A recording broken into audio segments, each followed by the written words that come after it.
just want to make it clear, this is just a mandate. What we're doing tonight is to stop the assessment, which is out of control.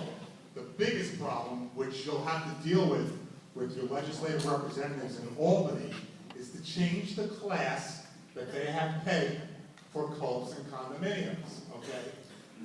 We're in a class that we should not be in, and if you could change the class, I think TOBY STAVISKY is going to tell you all about it, okay? If we can convince them to either create a new class for COOPS and condominiums, or put us in class 1, you'll never have raises of assessed value such as we received this year. So I'm going to direct you now to your state senator, TOBY STAVISKY.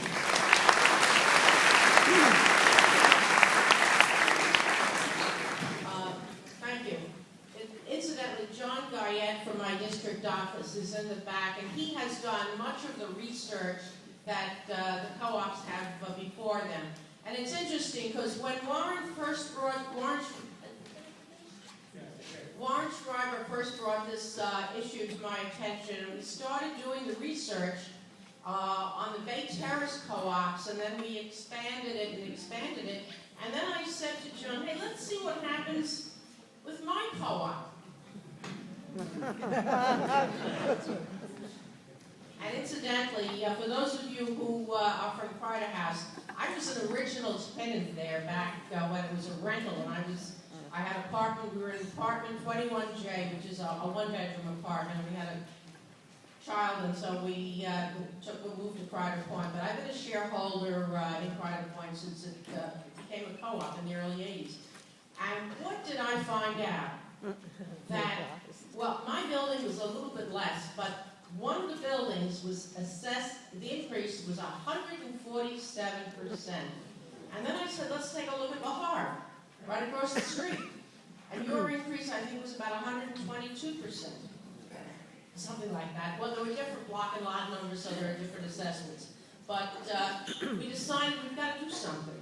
So one of the things we did was we held a press conference in Bay Terrace with Warren and with some of the folks from the surrounding community. Georgetown News, Mitchell Linden was there, quite a few of the co-ops were there. And we decided that the next step should be to have a meeting of the co-op presidents and board members. This relatively small meeting which was held in Bay Terrace. And from there, we just continue to work together. And I think that's going to be the key, working together. I don't want to repeat what the councilman said, but you have before you letters to the mayor and to the commissioner. And somebody handed me a letter out as I came in. I said, I know, I wrote it.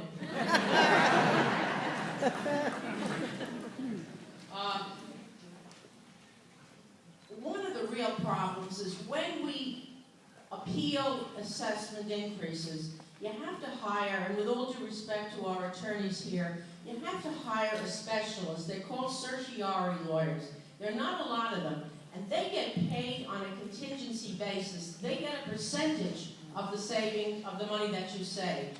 Well, what if the city, or what if the appeal is granted, and you go back to the old assessment?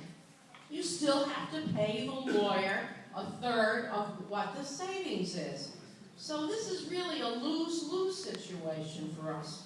And that has to change, but that is a totally different issue. We sent emails, we sent packets of information, we sent website information, and this is all available online. It's very easy to determine how to take a look at your assessments. I can do it. I can do it, you can do it. Very easy thing to do.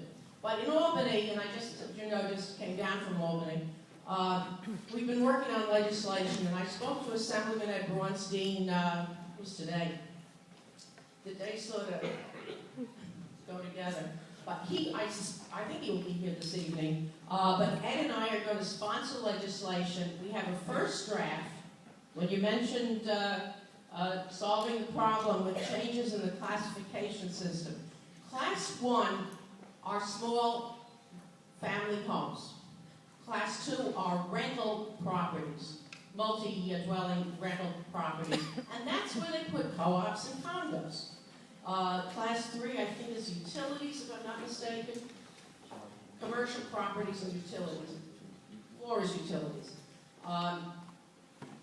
Thought occurred to me, the way to solve this, I think, the lawyers may differ, is to put co-ops into a subcategory of classification 1.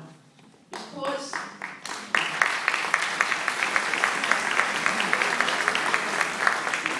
have the first draft, I read it, and there are problems with it, so that we're going to, they promised tomorrow to make the changes in the draft.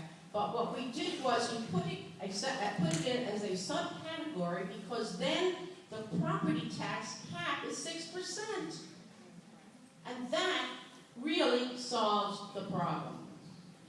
By putting us into, because that's what we are.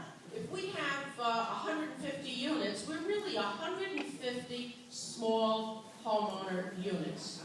True, we own shares in a corporation, but we are, in reality, very similar to a small family homeowner.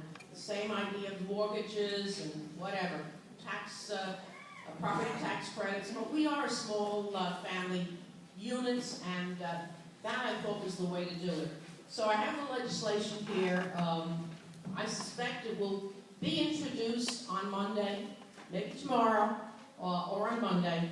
We'll get a number to everybody, the bill number. It will be what we call a uni bill, with the Assembly and the Senate, and we will invite the other senators and Assembly members to join as co-sponsors, and hopefully we can get some action that way, but that's really where we're at.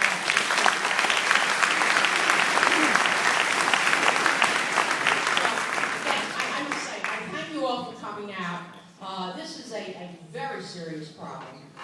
We were successful with the flip tax, if you remember that issue where, well, we don't, that's a very bad word, I know.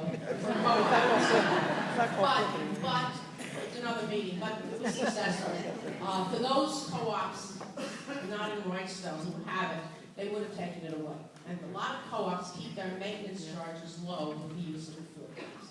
But at any rate, if you have any questions, I'm here. You don't have to show me the neighborhood. And